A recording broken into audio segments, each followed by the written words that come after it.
হলো হুজুর সঠিক নামাজি জান্নাতি নামাজি কারা? আল্লাহ বলেছেন ওয়াল্লাযীনা হুম আলা সালাওয়াতিহিম ইউহাফিযুন, যারা 5 ওয়াক্ত নামাজ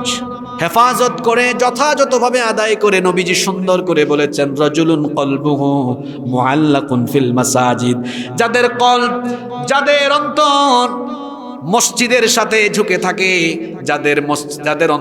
অন্তরের সাথে মসজিদের টান থাকে, রাতে যখন ঘুমাবে অন্তরের টান থাকে আজান হলেই ফজরের নামাজে যাব, ফজরের নামাজ শেষ করে বাসায় আসে,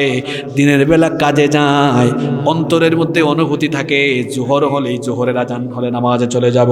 জোহরের নামাজ শেষ করে